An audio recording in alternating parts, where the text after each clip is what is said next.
जोड़ लें, दोनों आंखें बंद।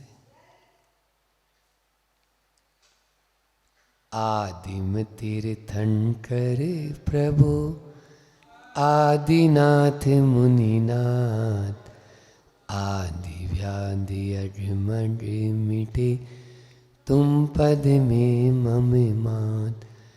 चरण शरण है आपके तारण तरण जिहान। भव दधि तट तट ले चलो करुणा कर जिने राज। बोलिए 52 गजा के अतिशयकारी आदिम तीर्थंकर बड़े बाबा आदिनाथ भगवान की, परम उपकारी संत शिरोमणि आचार्य गुरुवर विद्यासागर जी महामुनिराज की, परम पूज्य मुनि श्री 108 दुर्लभ सागर जी महाराज की।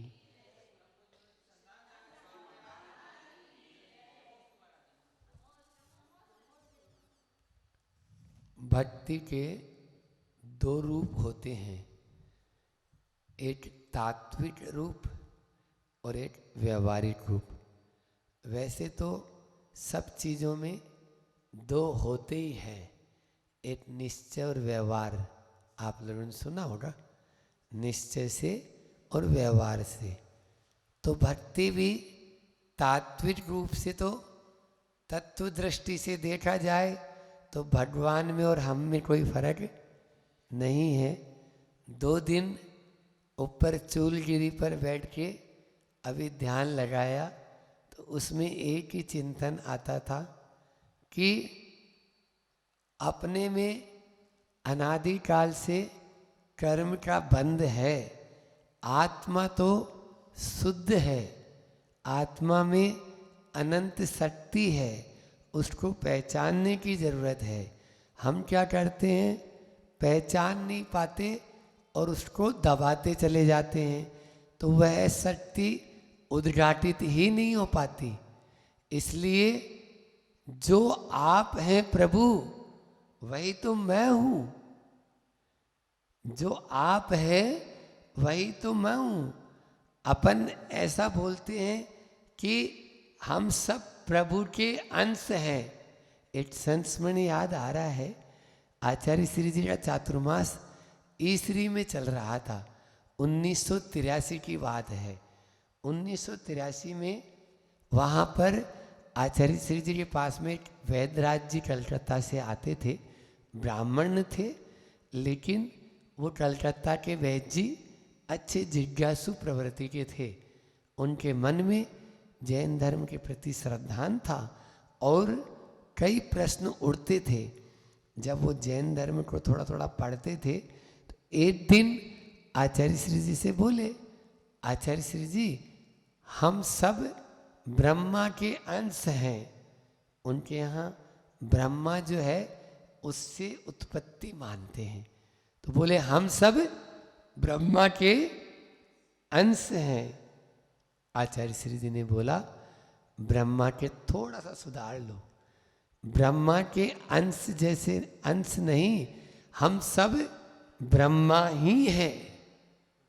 क्या बोला, हम सब ब्रह्मा ही हैं, हमारे अंदर में ब्रह्म है, आत्मा। कुंद कुंद आचार्य कहते हैं अप्पा सो परमप्पा, है ना, आत्मा ही परमात्मा है। अलग से कोई उठा के कहीं से लाना नहीं है, बस हमारे भीतर की उस शक्ति को उद्घाटित करना है। और वो तभी होगा, चूलगिरी के पर्वत पर जाके बैठ जाओ तो अपना आप हो जाएगा, क्यों नहीं होगा, होना ही पड़ेगा। इस प्रकार से ठीक है, वर्तमान में सैनन नहीं है इसलिए नीचे उतरना होता है। 2 दिन में 3 दिन में उतर के आ जाओ तो अपना आहार ले लो। हाँ, तो इस प्रकार से कर सकते हैं। तो ये तात्विक रूप है। फिर दूसरा व्यवहारिक रूप। व्यवहारिक रूप क्या है, व्यवहारिक रूप जो भक्ति का होता है कि भगवान व्यवहार से मैं तो दोष, दुर्बलता, दुर्गुणों का भंडार हूं और आप त्रिकाल शुद्ध हैं, आप चैतन्य हैं, आप परम पवित्र हैं। प्रभु पतित पावन मैं अपावन, शरण आयो शरण जी। आपके चरण आयो शरण जी, आपके चरणों में आया मैं। आप तो पावन है और मैं क्या हूं? बोलो, पतित। प्रभु पतित पावन मैं अपावन। आप तो पतित पावन हैं, पतितों को पावन करने वाले हैं, जो नीचे गिरे हैं उनको ऊपर उठाने वाले हैं। और आपकी शरण में मैं अपावन आया हूं, अब मैं पावन होना चाहता हूं। भक्ति वही कर पाएगा। आचार्य श्री जी बार बार कहते हैं, जो अपने आप को अपावन मानेगा, अपावन नहीं मानोगे तो भक्ति कैसे कर पाएंगे? हम प्रभु जी दोनों हो गया। देखो, मैं दो मुंह से बोल रहा हूं, आप ऐसा नहीं, मुंह तो एक ही होता है, दो नहीं होते। लेकिन एक दृष्टि थी, तात्विक दृष्टि। हे प्रभु, आप में और मेरे में कोई भेद नहीं है, यह है तत्व दृष्टि। और व्यवहारिक दृष्टि, प्रभु मैं तो अपावन हूं, अभी आपकी तरह पावन बनना चाहता हूं, बस आपके चरणों में आ गया हूं। पारस होता है ना, पारस मणि, देखा तो नहीं है लेकिन सुना है ना। तो लोहा भी सोना बन जाता है, पारस मणि को छूने से लोहा भी सोना बन जाता है। लेकिन बुआ जी कौन सा? बोलो, जिस सोने पे जंग नहीं चढ़ी हो। हाँ, हम लोग तो जंग वाला सोना है, कितना ही उसको छुआओ और वो बीच में जंग आ रही है। मोह की जंग अनादि से लगी है, समझ में आ रहा है? राग द्वेष की जंग अनादि काल से लगी है। तो पारस को छूने से लोहा सोना बनता है, लेकिन कौन सा? जिस पे जंग नहीं लगी हो, अपनी जंग को दूर कर लो। हम वही काम कर रहे हैं। आप लोगों की जंग को थोड़ा रेत पेपर होता है ना, रेत पेपर, उससे घिस रगड़ कर दूर करना चाहते हैं। लेकिन आप है कि दूर भाग जाते हैं। थोड़ा सा घिसता हूँ और फिर बढ़ जाते हैं, थोड़ा सा घिसता हूँ फिर बढ़ जाते हैं। तो ऐसे थोड़ी दूर होगी, वो तो तब दूर होगी जब बराबर उसको घिसते चले जाएंगे, घिसते चले जाएंगे। आचार्य कुंद कुंद भगवान ने समय सार में ज्ञानी और अज्ञानी की यही परिणति बताई। ज्ञानी जो होता है वो लोहे की तरह होता है, ज्ञानी जो होता है वो सोने की तरह होता है, और अज्ञानी लोहे की तरह। सोने को कीचड़ में डाल दो, एक दो दिन नहीं, महीना दो महीना नहीं, साल दो साल तक भी डाल दो, और उसके बाद निकालो, कंचन सा निकलता है। और लोहे को अभी बरसात के मौसम में देखो, 2-4-5 दिन में ही जंग खा जाता है। क्यों? क्योंकि वो पकड़ लेता है। आप लोग भी पकड़ते हो, है ना? पकड़ो मत, जो पकड़ेगा पकड़ो, लेकिन किसको? देव शास्त्र गुरु को। तब तो आप सोना बन जाएंगे, अन्यथा लोहा तो अपन है ही। तो मानतुंग आचार्य कहते हैं कि कर्म के बंधन को तोड़ना चाहते हो तो प्रभु की भक्ति करना है। और प्रभु की भक्ति करने के लिए सबसे पहले हमारे भीतर में, वो बोलते हैं ना, एक भजन में आता है कि मैंने आंगन नहीं बुहारा, मैंने आंगन नहीं बुहारा, कैसे आएंगे भगवान, कैसे आएंगे भगवान। जब तक हम आंगन को साफ नहीं करेंगे, आप अच्छे से भगवान के लिए बढ़िया उच्च आसन नहीं देंगे, तो कैसे भगवान आएंगे? बस यहाँ पर भी आचार्य मानतुंग आचार्य इन श्लोकों में भूमिका बना रहे हैं। भूमिका के माध्यम से बोले मैं आपकी भक्ति नहीं कर सकता हूं। इसके पहले 4 शब्द बताया था हमने, कौन कौन से बोलो? कल तो किया ही नहीं, परसों, हाँ नहीं, वो तो उसके पहले बताया था। परसों वाला बताओ। परसों था बुद्धि, लज्जा, शक्ति और भक्ति। तीसरे श्लोक में बताया था ना, बुद्धि, हमें बुद्धि को छोड़ना होगा। बुद्धि के बिना भी, हे भगवान, बुद्धि के बिना भी मैं लज्जा को छोड़कर, सारी शर्म को छोड़कर, ये भी एक विडंबना है कि आदमी धर्म में आता है या कोई अच्छे कार्य में तो उसको लज्जा आती है और बुरे कार्य में लज्जा नहीं आती।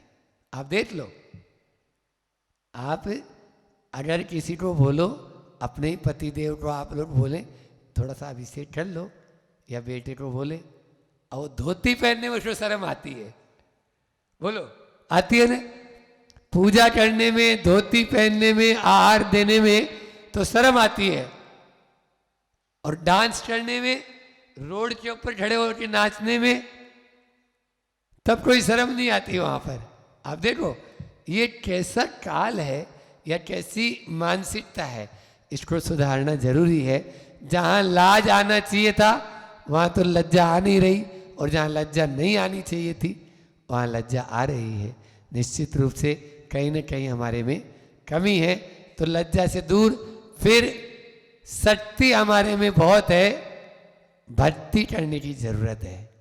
ये 4 शब्द हमने किए थे, आज फिर से अपन 4 शब्द लेंगे। उससे पहले आज का जो श्लोक है वो अपन दोहराते हैं ताकि याद भी हो जाए और अर्थ भी अपन उसका लगाएंगे। वक्तुम गुणान गुण समुद्र शशांक कांतान,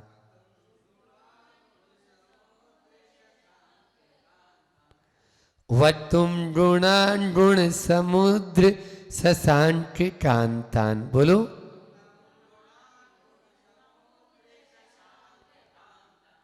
कस्ते क्षम सुर गुरु प्रतिमोपि बुद्ध्या,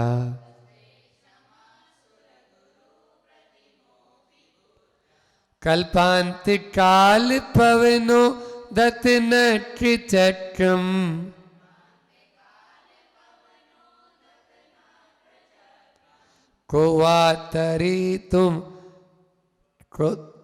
कोवातरी तुमल मम्बुनिधिम भुजाभ्याम।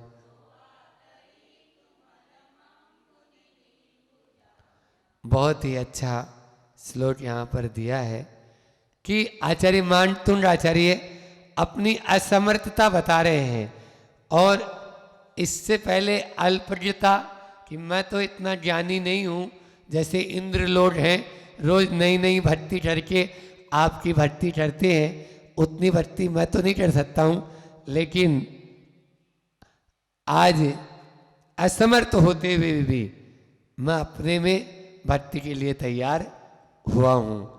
देखो अर्थ पहले शब्दार्थ देते हैं। गुण समुद्र, उसके आगे एक चिन्ह लगा है, वो चिन्ह है संबोधन का। तो जैसे ही संबोधन का चिन्ह लग गया तो उसमें हे बोलने की जरूरत नहीं है, लेकिन जब हिंदी अर्थ करेंगे तो हे गुण समुद्र, भगवान को क्या बोलेंगे? हे गुण समुद्र, आप तो गुणों के समुद्र हो, हे गुणों के सागर, ते आपके, ते यानी आपके, कसते, कसते था ना दूसरी लाइन में, तो उसमें कहते आपके शशांक कांतान, शशांक बोलते हैं, शशांक चंद्रमा की कांति, और वो भी कैसी? उज्जवल, कांतान यानी उज्जवल। पुस्तकें और दे दो भैया, थोड़ी सी दे दो, देखो पुस्तकें बुआजी वगैरह, हाँ यहाँ से बहुत तरह की है पुस्तकें। तो आपके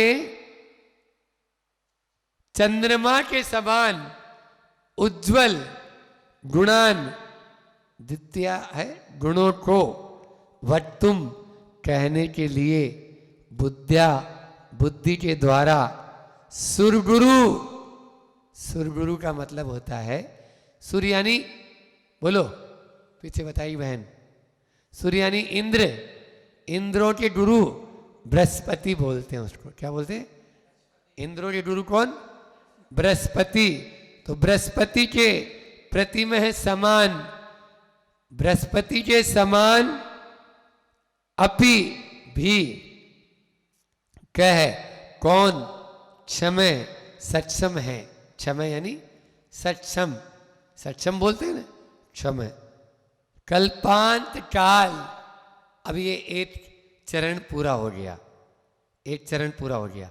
ये है मतलब दृष्टांत। दृष्टांत ये है, दो चीज होती है, एक होता है उदाहरण और एक होता है उस उदाहरण के द्वारा समझाने वाली बात, है ना। अपन बोलते हैं ना जैसे फिर ऐसे, बोलते हैं ना अपन। यहां पर भी हे भगवान, हे गुणों के सागर, आपके गुणों को उज्जवल चमकते हुए चंद्रमा के समान धवल गुणों को कहने में जो सुरगुरु हैं, बृहस्पति हैं, वो भी सक्षम नहीं है, वो भी सक्षम नहीं है। तो मैं कौन खेत की मूली हूं? मैं कौन खेत की मूली हूं? जो इंद्रों के गुरु बृहस्पति है वो भी आपके गुणों को नहीं कह सकते हैं। कैसे? उदाहरण दे रहे हैं, बहुत अच्छा। अब दृष्टांत क्या है वो सुनो। कल्पांत काल, कल्पांत काल का मतलब होता है, कल्प काल जानते हो ना, तो कल्प के अंत में, कल्प यानी अपना युग बोलते हैं ना, 10 कोड़ा कोड़ी सागर का एक कल्प होता है। कितना? 10 कोड़ा कोड़ी सागर का एक कल्प। तो एक कल्प बीतने के बाद में दूसरा कल्प चालू होता है। इन दोनों के बीच में 7-7 दिन के 49 दिन की भीषण वृष्टि होती है। यदि अवसर्पणी काल है तो अच्छी वृष्टि होगी, और उत्सर्पणी काल है तो खराब, आग बरसेगी, हाँ, भूकंप आएगा और तूफान आ जाएगा, पानी, ओला वृष्टि होगी। इस प्रकार से पूरी जमीन सपाट हो जाएगी, कोई भी नहीं बचेगा, पेड़ पौधे कुछ भी नहीं बचता। ये होता है कल्पांत काल। क्या बोलते हैं? प्रलय काल। इसको हिंदी में अपने हिसाब से क्या बोलो? प्रलय काल। उस प्रलय काल में पवन, एक तो प्रलय काल हो और फिर पवन यानी प्रचंड वायु, उद्दत उछलते हुए, उद्दत यानी उछलते हुए, नक्र चक्र, नक्र चक्र का मतलब होता है मगरमच्छ, नक्र चक्र का मतलब मगरमच्छ। अम्बु निधि समुद्र को तरितुम तैरने में कोवा कौन पुरुष अलम समर्थ है। देखो अर्थ समझने की कोशिश करो। जब अपन पढ़ते हैं ना हिंदी संस्कृत, तो अगर एक शब्द का भी आपको अर्थ याद रह गया ना तो आप पूरे श्लोक का अर्थ लगा लूँगा। अब इसमें क्या आया? नक्र चक्र। अच्छा, महाराज जी ने बताया था नक्र चक्र का मतलब होता है मगरमच्छ। नाम वाला में, धनंजय नाम वाला में नक्र चक्र शब्द आता है मगरमच्छ के उदाहरणों में। तो मगरमच्छ का नाम है। ऐसा समुद्र जो बिल्कुल उफान पे हो, खूब उसमें लहरें उठ रही हो और भयंकर बड़े बड़े मगरमच्छ हों, क्या कोई उसको? सामान्य समुद्र, पहले बात तो समुद्र पार ही नहीं हो पाता है। अब उसमें यदि तूफान आया हुआ हो, सुनामी आई हुई हो तो और ज्यादा खराब। उसमें भी बड़े बड़े मगरमच्छ हों किलोमीटरों के, तो क्या कोई अपनी भुजाओं से पार कर पाएगा? बोलो दादी, कर पाएगा? नहीं कर पाएगा। तो जिस प्रकार से ऐसे समुद्र को पार करना कठिन है, वैसे ही आपके गुण रूपी समुद्र को पार करना कठिन है। 4 शब्द अपने सामने आए। सबसे पहले तो गुण समुद्र, फिर अम्बु निधि। अम्बु निधि, अम्बु निधि जल के पर्यायवाची शब्द होते हैं ना। अम्बु यानी जल, अम्बु यानी जल। दूसरी क्लास में पढ़ा होगा आपने, जल के पर्यायवाची शब्द नहीं पढ़े? वारी, तोय, हाँ, नीर। इनमें निधि शब्द जोड़ दो तो समुद्र बन जाते हैं। निधि शब्द जोड़ दो तो तोय निधि, जल निधि, या धी जोड़ दो तो भी बन जाएंगे। निधि नहीं, जल धी, तोय धी, वारी धी। वारी धी आता है कि नहीं आता है? वारी धी अपने इसमें आता है, कल्याण मंदिर आदि में भी पढ़ा तो है पाठों में। तो वारी धी आप लोग, तो ये शब्द वारी यानी पानी और धी यानी धारण करने वाला। पानी को धारण करने वाला कौन होता है बोलो? समुद्र। तो निधि जोड़ दो, धी जोड़ दो तो वो समुद्र के पर्यायवाची शब्द बन जाते हैं। रत्न जोड़ दो तो भी समुद्र के पर्यायवाची। राशि, राशि भी जोड़ दो, अम्बु राशि तो ये समुद्र हो गया, है ना। तो इन राशि, इस प्रकार से तो ये समुद्र के पर्यायवाची। फिर एक शब्द आया शशांक, और एक आया था इंदुबिंब। इंदुबिंब यानी भी चंद्रमा और शशांक यानी भी चंद्रमा। तो मैं आपसे ये कहना चाह रहा था, इन चारों शब्दों को ले, गुण समुद्र, फिर अम्बु निधि, इंदुबिंबम और शशांक, ये 4 शब्द अपन लेंगे आज। तो इनमें सब में चंद्रमा जैसा शीतल होता है, जैसा शांतिकारक होता है, सूर्य में प्रताप होता है और चंद्रमा में शीतलता। रात्रि में देखो आप, चांदनी रात होती है, दिन में आदमी झुलस जाता है गर्मियों में, लेकिन रात्रि में राहत महसूस करता है। कुछ भी नहीं हो, पंखा, कूलर, एसी कुछ भी नहीं हो, तो भी उसको शीतलता महसूस होती है। हम लोगों के लिए कह रहे हैं आचार्य भगवान इसमें कि शीतलता पाना है तो गुण समुद्र के चरणों में आ जाओ। क्या बोला मैंने?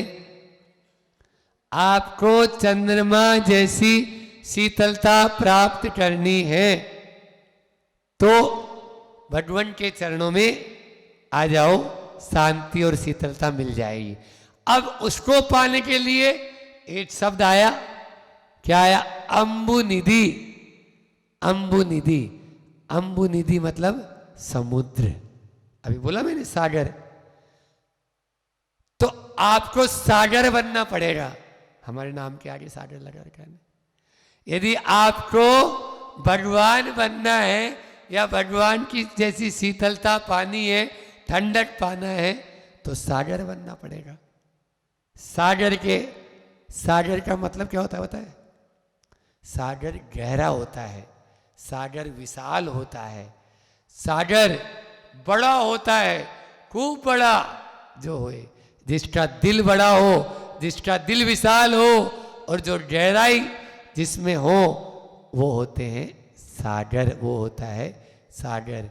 भजन में आप लोग गाते हो, ये सागर से गहरे हिमालय से ऊंचे, इन्हें कौन नापे, इन्हें कौन छुए। इस प्रकार से होता है। तो निश्चित रूप से समय हो रहा है अपना, बुद्धि के माध्यम से, बुद्धि के बिना। आज फिर आ गया इस वाले श्लोक में, देखो बुद्धिया शब्द आया या नहीं आया? बुद्धि के द्वारा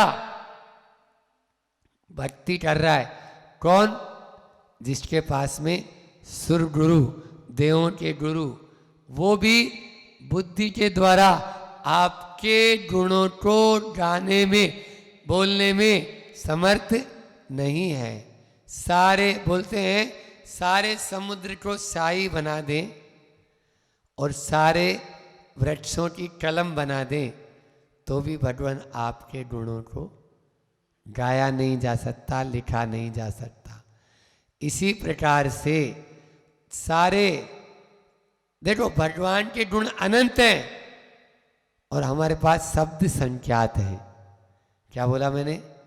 भगवान के गुण अनंत हैं, शब्द संख्यात हैं। कैसे हो पाएगा? अनंत गुणों को आप अपने संख्यात शब्दों से कैसे गा पाएंगे, कर पाएंगे? तो इसके लिए बहुत अच्छा चिंतन है मेरे पास में कि सूरज ज्योतिपुंज है, विशाल है, लेकिन सूरज की आरती उतारनी है तो कोई दूसरा सूरज लाऊंगे क्या? बोलो, सूरज की आरती उतारनी है तो कोई दूसरा सूरज लाके आरती उतारेंगे क्या? किससे उतारते? एक छोटे से दीपक से। जिस प्रकार से भगवान सूरज की आरती हम छोटे से दीपक से उतार रहे हैं, उसी प्रकार से आपके अनंत गुणों को हम संख्यात शब्दों से भी अनंत बना देंगे, उनको अनंत कर देंगे। अनंत कर सकते हैं निश्चित रूप से अपने भीतर की भक्ति उद्गार के माध्यम से ही होता है। एक बार ऐसा हुआ कि एक अंधा था, वो अंधा रोज मंदिर जाता और भगवान की भक्ति करता।